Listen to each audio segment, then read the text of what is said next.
जानना चाहते हैं कि असफलता के 5 मूल कारण क्या होते हैं, तो मेरे साथ बने रहिए ये वीडियो के एंड तक। अब हम में से बहुत सारे लोगों को ये तो पता है कि सफलता के लिए क्या करना जरूरी है। Right choices and right path, सही काम करना और सही पथ पे चलना जो हमें हमारे सफलता तक ले जाए। बट बहुत सारे लोग मुझसे ये प्रश्न पूछते हैं कि हमें कैसे पता चलेगा कि जो काम मैं कर रहा हूं या जिस पाथ पे मैं चल रहा हूं वो सही है कि गलत है। जेन्युइन क्वेश्चन है, स्वाभाविक है ये डाउट आना दिमाग में, एंड स्पेशली जब आप किसी काम की शुरुआत कर रहे हैं उस समय तो और ज्यादा आप कंफ्यूज रहते हैं कि ये काम करने से क्या मुझे सफलता मिलेगी या इस पाथ पे चलने से क्या मैं सफल होऊंगा। जेन्युइन है ये क्वेश्चन, बट इसका सोल्यूशन है, अगर आपको आपका गोल पता नहीं है, अगर आपको आपका लक्ष्य पता नहीं है, तो मुश्किल हो जाता है इस प्रश्न का जवाब देना। बहुत जरूरी है कि कोई भी काम करने से पहले आपको आपका लक्ष्य पता होना चाहिए। आपको गोल GOAL पता होना जरूरी है, क्योंकि वो गोल ही आपको डिसाइड करने में मदद करेगा कि जो कार्य आपने चूज किया है करने का या जो पाथ पे चलने का आपने ठाना है वो आपको आपके गोल की तरफ ले जा रहा है कि नहीं ले जा रहा है। फॉर एग्जाम्पल, अगर आप किसी एक सिटी में रहते हैं और अगर आपको दूसरी सिटी में जाना है तो आप क्या करेंगे? आप सिटी A से सिटी B पे चलना शुरू करेंगे।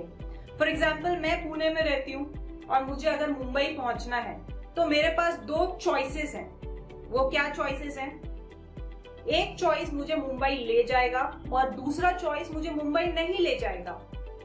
हाँ, कुछ और रास्तों से मैं लंबे रास्ते से लंबा टाइम स्पेंड करते हुए मुंबई पहुंचूं, लेकिन चॉइसेस तो मेरे पास 2 ही हैं। अगर मैं चॉइस A लेती हूं तो मैं मुंबई पहुंचूंगी, और अगर मैंने चॉइस B लिया तो मैं मुंबई नहीं पहुंचूंगी। ये सिंपल कैलकुलेशन है। सो अभी मेरा क्वेश्चन ये है कि क्या आपको पता है आपका डेस्टिनेशन क्या है, आपका गोल क्या है, आपका लक्ष्य क्या है? अगर आपको नहीं पता है तो कहीं से भी निकल गए, अपने घर से निकल गए, कहीं पहुंच गए, क्या फर्क पड़ता है? क्योंकि हमारे पास तो कोई डेस्टिनेशन था ही नहीं जाने का। मुंबई पहुंचे, दिल्ली पहुंचे या चेन्नई पहुंचे, सब बराबर ही रहेगा। सो इसीलिए गोल का निर्धारित होना, लक्ष्य का निर्धारित होना बहुत जरूरी है। और यही मिस्टेक करते हैं अनसक्सेसफुल पीपल, असफल लोग। वो अपने ड्रीम्स को, अपने ख्वाबों को, अपने सपनों को गोल मान लेते हैं। उनको लगता है कि उनके जो सपने हैं वो उनके गोल्स हैं, बट सपनों में, ड्रीम्स में और गोल्स में बहुत ज्यादा डिफरेंस होता है। जो ड्रीम्स होते हैं वो हम देखते हैं, हमें अच्छा लगता है, हमें मजा आता है उसको देखने में, और हम सोचते हैं कि कभी ना कभी ये ड्रीम्स हमारे पूरे होंगे, लेकिन इनको पूरा करने में हम कुछ काम नहीं करते, हमें बस उसके बारे में सोचने में मजा आता है। वहीं दूसरी तरफ जो गोल्स होते हैं वो निर्धारित होते हैं, फिक्स्ड होते हैं। हमें पता होता है कि वो गोल्स तक पहुंचने के लिए हमें क्या क्या स्टेप्स लेने हैं, क्या एक्टिविटीज करनी है, उनको हम तोड़ते हैं छोटे छोटे स्टेप्स में। आज इस 1 महीने में हमें ये करना है, नेक्स्ट 6 मंथ्स का ये माइलस्टोन है, 1 ईयर का ये रोड मैप है। हम एक रोड मैप बनाते हैं और उस रोड मैप को फुलफिल करने के लिए हम एक्शन लेते हैं, हम काम करते हैं। फेलियर्स होते हैं, बट हमें पता है कि वहां तक पहुंचने के लिए हमें जरूरी है कि हम ये टास्क करें। सो ड्रीम्स को और गोल्स को मिक्स मत करिए। अगर आप अपने गोल्स अचीव नहीं कर पा रहे हैं या आप समस्याएं आ रही हैं और आपको लग रहा है कि मेरे ख्वाब कभी पूरे होते नहीं हैं या मेरे सपने कभी पूरे होते नहीं हैं, तो मेरा प्रश्न ये है, क्या वो गोल्स हैं कि क्या वो सपने हैं? आप गोल्स बना रहे हैं कि आप सपने बना रहे हैं? क्योंकि बहुत थिन लाइन ऑफ डिफरेंस है, उसको कंफ्यूज मत करिए। ड्रीम्स को ड्रीम्स रहने दीजिए, और गोल्स अगर आपको अचीव करना है तो आपको एक्शन लेना पड़ेगा। तो ये है असफलता का कारण नंबर 1। हम ड्रीम्स को गोल समझते हैं और जब वो पूरे नहीं होते हैं तो हम हताश हो जाते हैं, निराश हो जाते हैं और क्रिटिसाइज करने लगते हैं। असफलता का रीजन नंबर 2, कारण 2, डिस्ट्रैक्शन। आज के जमाने में बहुत ज्यादा डिस्ट्रैक्शन है। कभी मोबाइल का डिस्ट्रैक्शन, सोशल मीडिया का डिस्ट्रैक्शन, ओटीटी प्लेटफॉर्म का डिस्ट्रैक्शन, लोगों का डिस्ट्रैक्शन, म्यूजिक का डिस्ट्रैक्शन, इतने सारे डिस्ट्रैक्शंस हैं कि हम फोकस करना भी चाहें तो फोकस कर नहीं पाते और कोई ना कोई चीज हमें पुल बैक करती रहती है। कभी कोई नोटिफिकेशन आ गया, कभी किसी ने घर पे खाने को बुला लिया, कभी कोई पार्टी का इनविटेशन आ गया और हमारा जो फोकस है वो चला जाता है और हम एक और दिन अपना वेस्ट कर देते हैं। एक रिसर्च में ये पाया गया है कि अगर आप फोकस होके काम कर रहे हैं और एक नोटिफिकेशन आ जाए आपके मोबाइल पे और आपने वो नोटिफिकेशन देख लिया तो आपके फोकस के 25 मिनट चले जाते हैं। मतलब आपको उसी लेवल ऑफ फोकस में आने के लिए फिर से 25 मिनट लगते हैं। सो गए आपके 25 मिनट और सोचिए दिन भर में आप कितनी बार आपके नोटिफिकेशंस और कॉल्स आपको डिस्ट्रैक्ट करते हैं। और दिन के एंड में हम क्या बोलते हैं कि बहुत कम समय मिला, समय ही नहीं मिलता, कहाँ चला जाता है, मैं काम ही नहीं कर पाता हूँ और मेरी चीजें पूरी नहीं होती, मैं जो टास्क लिखता हूँ वो टास्क कंप्लीट नहीं होते। कैसे कंप्लीट होंगे? हमारे इतने सारे डिस्ट्रैक्शंस के बीच में फोकस करना बहुत ही डिफिकल्ट होता जा रहा है। लेकिन हमें क्या करना है? हमें वो सारे डिस्ट्रैक्शंस को साइड में रखना है, बोलना है कि नेक्स्ट 8 घंटे या 2 घंटे जितने भी टाइम आपको काम करना है जिस भी गोल के प्रति, उसमें मुझे परेशान मत करो। नोटिफिकेशंस आ रहा है तो फोन को साइलेंट कर दीजिए। अगर कोई इन्विटेशंस है या ओटीटी प्लेटफॉर्म है या मन कर रहा है कुछ और करने का तो बोलिए कि 2 घंटे मैं फोकस करके काम करूंगा, उसके बाद मुझे जो करना है मैं उसके लिए अवेलेबल हूँ।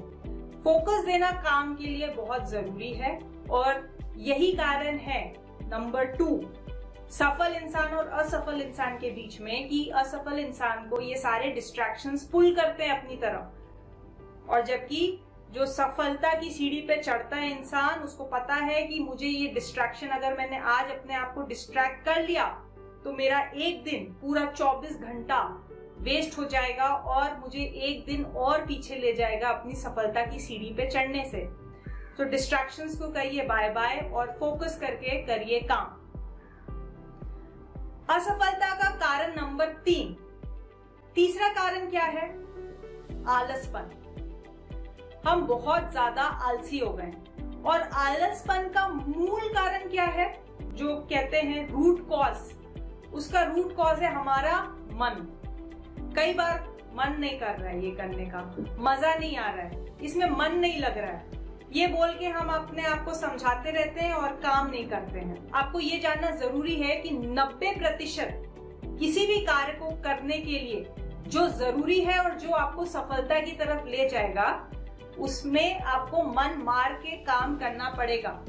कोई भी काम है जो आपको पता है जरूरी है, उसमें शुरुआत में मन मार के काम करना ही पड़ता है। पता नहीं ये कहां से हम सबके दिमाग में आ गया कि जिस चीज में मजा नहीं आ रहा है या मन नहीं लग रहा है वो काम मैं नहीं करूंगा या नहीं करूंगी। ये बिल्कुल गलत है।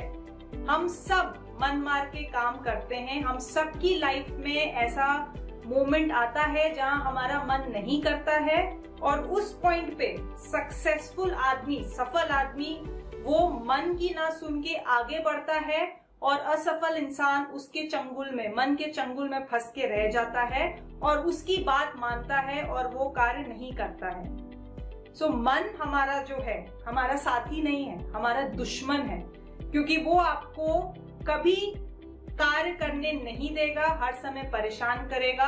मन को आराम करना बहुत पसंद है कि आराम करो, सोते रहो या बैठ के माइंडलेसली चीजें देखते रहो, स्क्रॉल करते रहो। इस सब चीजों में बहुत मजा आता है मन को। तो मन की मत सुनिए। मन है तो शत्रु, बट वो एक डरपोक शत्रु है। डरपोक क्यों? अगर आप अपने मन को डांट देते हैं और उसकी बात नहीं सुनते हैं तब वो शांत बैठ जाएगा, क्योंकि उसको पता है कि ये इंसान मेरी बात सुनने वाला नहीं है। इसको जो भी बोलो, जितना भी डिस्ट्रैक्ट करो, ये करेगा तो जो वही जो उसने ठान ली है। तो एक बार आपको अपने मन को डांटना पड़ेगा।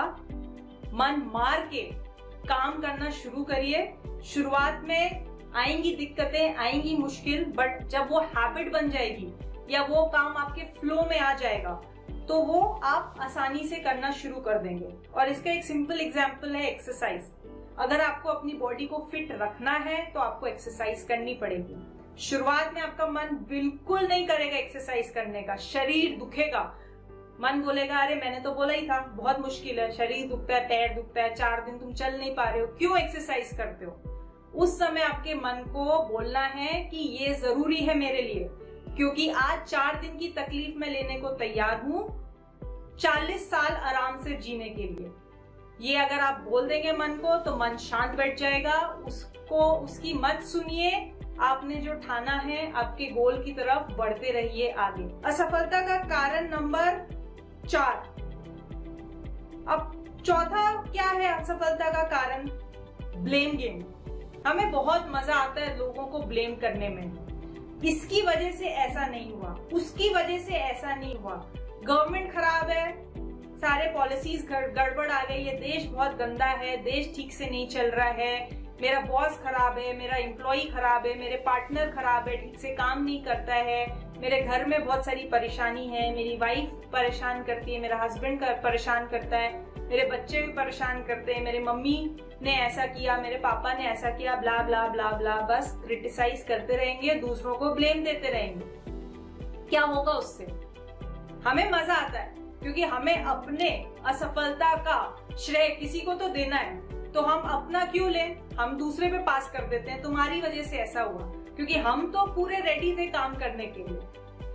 बट अपनी लाइफ की रिस्पॉन्सिबिलिटी खुद लीजिए।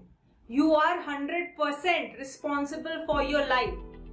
जो भी हो रहा है, कुछ भी हो रहा है, वो आपकी चॉइसेस के कारण हो रहा है। ब्लेम गेम से बचिए, अपने लाइफ की रिस्पॉन्सिबिलिटी खुद लीजिए। इसमें भी बहुत समय हम क्या करते हैं, अपने असफलता का श्रेय हम दूसरों को देते हैं और दूसरे की सफलता का श्रेय हम भाग्य को दे देते हैं। उसका लक अच्छा है ना, इसीलिए उसको सफलता मिल रही है। उससे हमें कुछ नहीं सीखना है, उसकी सफलता का श्रेय हमें भाग्य को दे देना है कि लक उसका फेवर करता है, इसीलिए उसके मार्क्स अच्छे आते हैं। उसने जो चैप्टर्स पढ़े क्वेश्चन पेपर में, क्वेश्चन उसी चैप्टर्स में आए।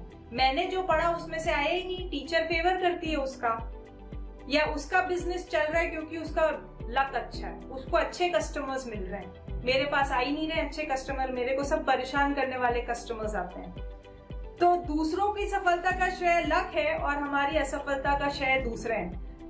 ऐसा मत करिए। अगर आप अपने फेलियर की रिस्पॉन्सिबिलिटी खुद लेंगे तो उस केस में क्या होगा, आप एनालाइज करेंगे कि ये जो मिस्टेक हुई है जिसकी वजह से आप असफल हुए हैं या फेल हो गए हैं, क्यों ऐसा हुआ, आप नोट डाउन करेंगे, आप उसमें से एक्सपीरियंसेस लेंगे, आप उसमें से लर्निंग लेंगे। बिकॉज मिस्टेक्स भी आपको कुछ ना कुछ सिखा के जाती है। अगर आपने ब्लेम दूसरों को दे दिया तो आप उससे कुछ सीखेंगे नहीं। अगर आपको सच में कुछ सीखना है अपनी मिस्टेक से तो ब्लेम खुद लीजिए, खुद रिस्पॉन्सिबिलिटी लीजिए, एनालाइज करिए और देखिए आपने क्या गलत किया। असफलता का कारण नंबर 5, पांचवा रीजन जो असफलता का है वो है हमें जल्दी जल्दी सब कुछ चाहिए, इंस्टेंट ग्रेटिफिकेशन चाहिए सब चीज में। आज हमने जिम ज्वाइन किया, कल हमको एकदम फिट होना है, हमें मेहनत नहीं करनी, हमें तुरंत रिजल्ट चाहिए। हमें बिजनेस में आज हमने चालू किया, हमें 3 महीने बाद प्रॉफिट्स चाहिए ही चाहिए। हमें हार्डवर्क नहीं करना है, हमें कंसिस्टेंसी नहीं दिखानी है, हमें तुरंत रिजल्ट चाहिए। ओवरनाइट सक्सेस जैसी कोई चीज नहीं होती है। अगर आपको लगता है कि कोई ओवरनाइट सक्सेस है तो आप बहुत बड़े भ्रम में जी रहे हैं। कोई भी ओवरनाइट सक्सेस नहीं होता है, सबको कड़ी मेहनत करनी पड़ती है, सब लगे रहते हैं अपने स्किल्स को इनहैंस करने में, अपने आप को इम्प्रूव करने में, और जो आपको दिखता है ऊपरी सतह पे उसको आप ओवरनाइट सक्सेस कहते हैं। उसके पीछे जितनी मेहनत लगी होती है उसको आप देखते नहीं हैं। और यही डिफरेंशिएटिंग फैक्टर है अनसक्सेसफुल और सक्सेसफुल लोगों के बीच में, कि अनसक्सेसफुल लोग ओवरनाइट सक्सेस कह के उनके मेहनत को साइड में रख देते हैं कि उसको ओवरनाइट सक्सेस मिली है, मुझे नहीं मिल सकती है, इसलिए काम करने का फायदा क्या। तो आपको हार्डवर्क, डिसिप्लिन और कंसिस्टेंसी बना के रखनी पड़ेगी अगर आपको सक्सेस चाहिए अपनी लाइफ में। और अगर आप कंटिन्यूसली लंबे समय तक ये काम करेंगे तो आपको सक्सेसफुल होने से कोई भी नहीं रोक सकता। और सक्सेसफुल किसी भी फील्ड में हो सकता है। आपकी हेल्थ में आपको सक्सेस मिल सकती है, आपके बिजनेस में आपको सक्सेस मिल सकती है, आपके करियर में आपको सक्सेस मिल सकती है, आपके मनी प्रोस्पेरिटी में आपको सक्सेस मिल सकती है। अगर आप ये जो 5 मूल मंत्र हैं मैंने जो आपको बताए, वो अगर आप अपने लाइफ से हटा देंगे तो आपको सक्सेस मिलेगी। सो प्लीज सोच समझ के अपनी लाइफ का निर्माण करिए, क्योंकि बहुत सारी चीजें हैं जो आपको पुल बैक करेंगी। आप 100% रिस्पॉन्सिबल हैं अपनी लाइफ के लिए। Thank you very much. Bye bye.